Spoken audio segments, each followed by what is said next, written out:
Welcome, true believers, to Bad Wolf Comics. I'm your host, the Bad Wolf, and today we're going to do an overview and custom dust jacket for the Scooby Apoccalypse Omnibus. Stick around, folks, it should be fun.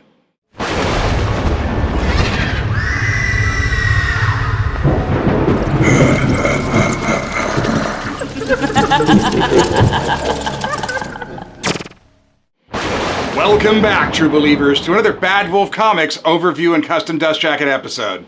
Today we're going to take a look at the Scooby Apoccalypse. And so what we're going to do really quick is I'm going to show off the custom dust jacket, and then we're going to do a flip through of the book. I'm not going to give away too many story plots. I'm going to try and keep away from spoilers on the flip through, but fair warning, things do slip through. I'm not that thorough. So we're going to show the custom dust jacket, and then we're going to get into the top-down view of the book. And after the top-down view of the book, we'll go ahead and get into the creation process of the dust jacket. So here's the original, and I think they did a really good job. I really like this cover. It looks great.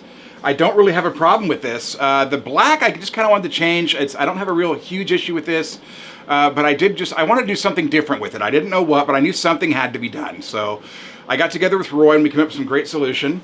Also, I do prefer my collected covers on the back, so we went ahead and adjusted that. And let's just take a look and see what we actually came up with. So here's our original. And I went through the book and found about 2 or 3 different covers that I thought would really work.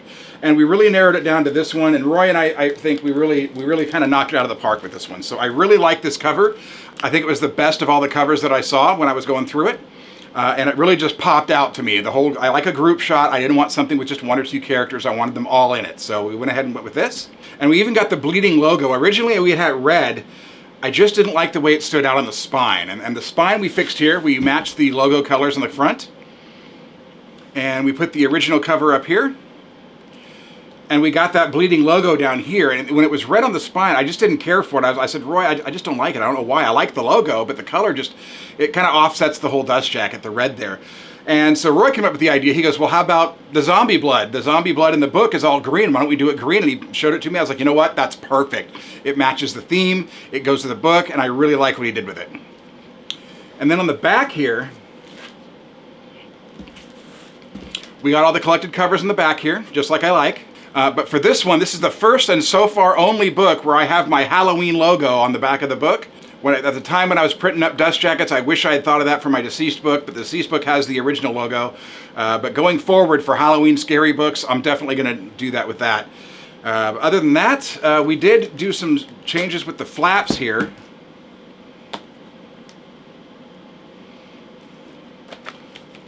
Because here's one flap, here's our other. And for this, we actually did a creator bios on the left side, on the right side of the back of the book, and then we got another picture of Scoob on the front cover flap.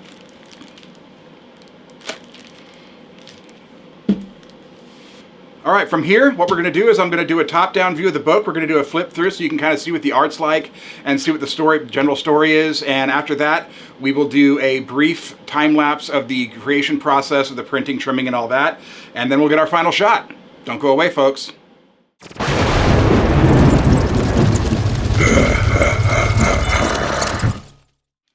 right, ready for Scooby Apoccalypse. We're going to take a closer look at the dust jacket and in the book, and then we'll get into the actual flip through. So let's get this off here first.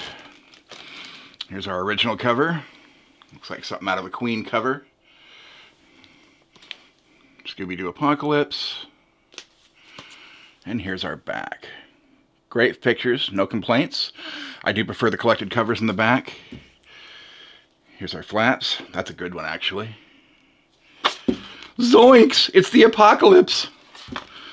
And then, ruh-roh, it's the end of the world. And then, here's the flap she took from there.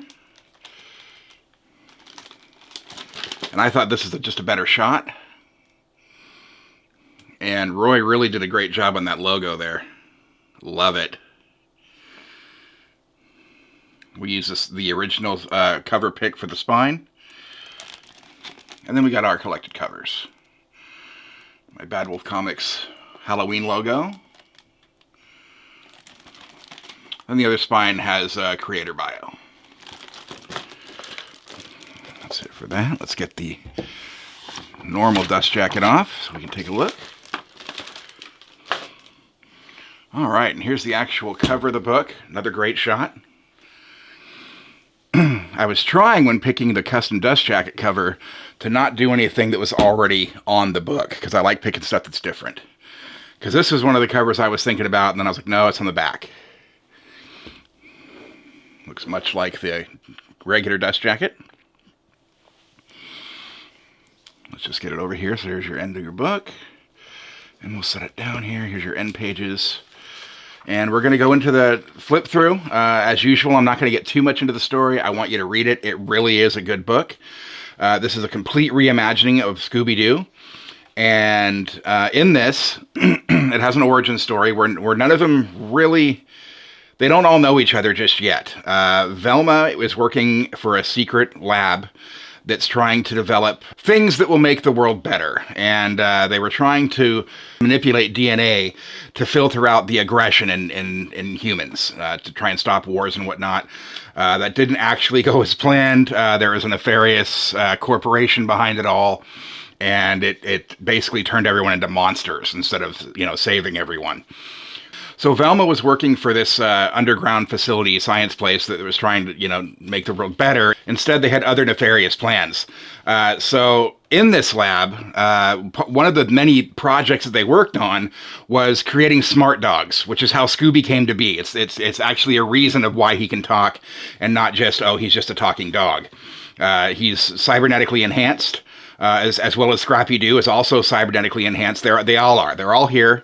But it explains why Scooby's allowed to talk, and I really, really liked that. Now, in the beginning of this, Shaggy, when we meet Shaggy, we're also working at this facility as a dog handler. And they kind of turned Shaggy into this hipster dude. But the great difference about it is that while Shaggy and Scooby are definitely still chickens, they're still scared of everything, they're not cowards like they were in the original show, where they ran from everything. Scooby actually comes in and takes care of business half the time and protects his friends from these monsters. He'll just come in and tear them up. He's just really, it says he's a chicken, but he's really brave. He does what he needs to do, and he handles business. And Shaggy's very much the same way in this series. He's not the, all chicken running away from everything kind of guy. He's actually helpful. Hang on, I want to lay this just right. There we go. And so they already knew Velma from there. Now, Daphne and Fred were together. They've known each other since college. And Daphne was a reporter, investigative journalist, and then her career kind of took a left turn. And she ended up becoming like this host of a monster show, like a mystery show, so to speak. Here's the cover we chose. And here's Scrappy-Doo. Scrappy's a bamf. Like, he doesn't mess around. He is hardcore. But, yeah, it's definitely better than the Scooby I remember. And it's definitely better than anything they're doing with Scooby now. Because, let's be honest, the stuff they're putting out now is just garbage.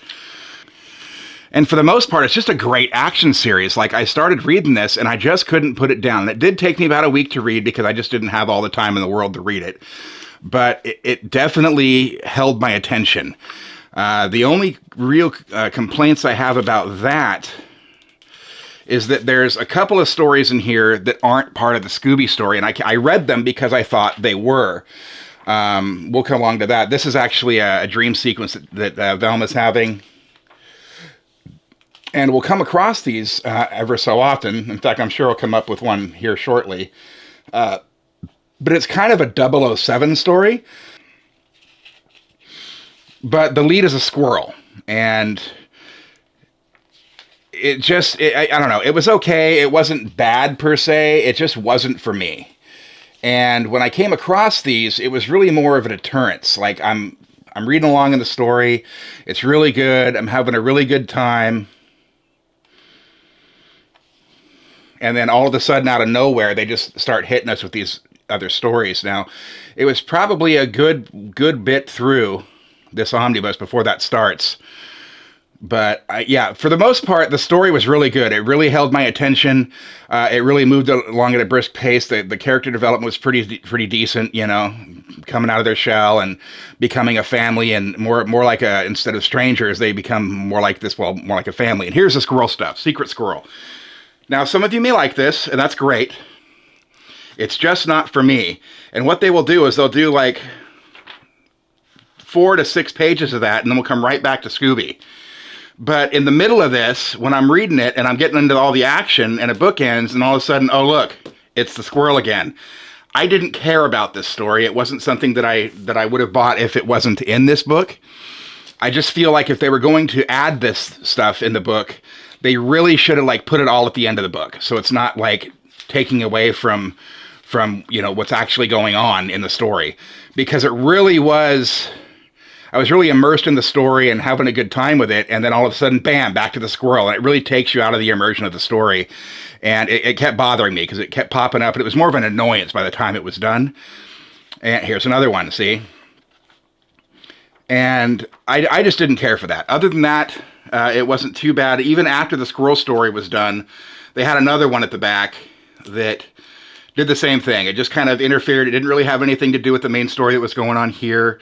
I know it probably had to do with the expanded Hanna-Barbera universe that they were trying to do, so I definitely understand that. But basically, going through the years here, they were looking for a cure, a way to fix things, a way to turn it back to the way it was before, you know, reverse it and bring the human populace back to being humans. That's a good shot. But the gang meets new friends, makes new family members, and it really is a great story all around. I really enjoyed this much more than I thought I would. This is one of those books that I didn't know I needed or that I wanted. And, you know, I was online, I was seeing it more and more, and then I saw David from Panelbound Comics did an overview on it, so I watched that. That looked really good. And then people in the Facebook group Omnibuds Cafe, we're having a big discussion about it, and people were talking about fear of missing out. I was going to wait until the next FOC to pick it up, and then people were worried it was going to sell out, and so I absolutely got fear of missing out. I get it all the time, and it's nothing to be ashamed of, you know, because a lot of times that does happen. Books sell out, and then you can't get them, then you got to pay 2 to 3 times the price on eBay, and nobody wants to do that. I didn't want to miss out on this, and I'm really glad I didn't. This book was really fun for me, because, like I always say, if I had to explain this book in one word, it would be fun. But yeah, they really all become a family, and I'm going to stop right here. I'm not going to show any more because there's a huge spoiler that I don't want to ruin for you, but I am going to skip here to the extras.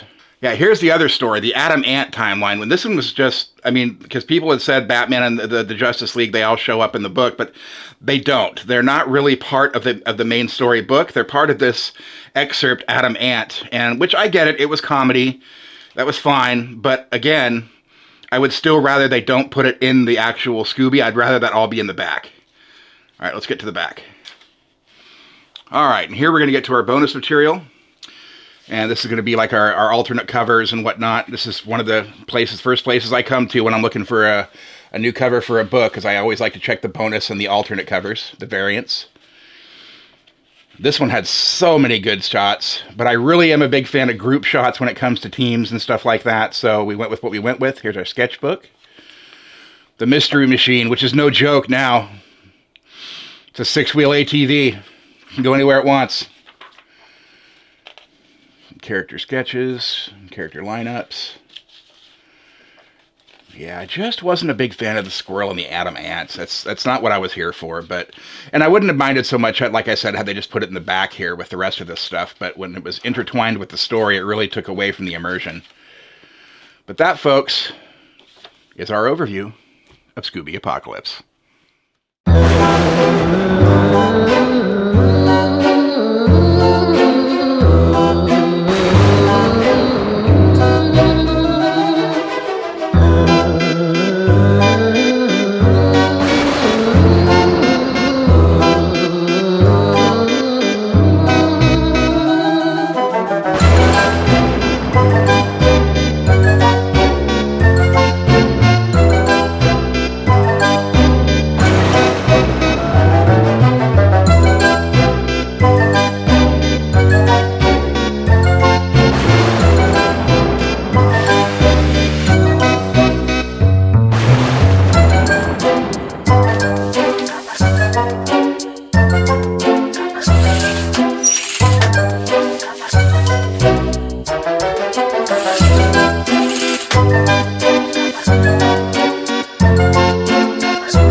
shot, that does it for our overview and custom dust jacket for the Scooby Apoccalypse. As always, I get most of my books from Panelbound Comics. For those of you who shop at Panelbound Comics, don't forget to use the code BADWOLF during checkout for $2 off your order. And if you just can't get enough and you need a great place to talk comics, come see me at the Badwolf Comics Facebook group.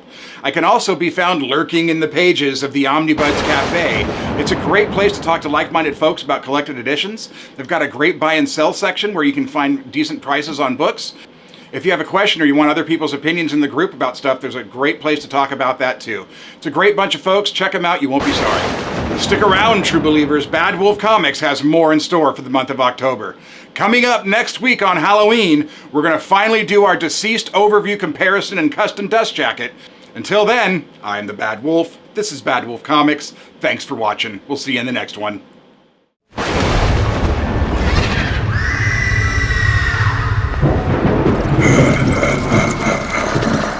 Ha ha ha ha ha!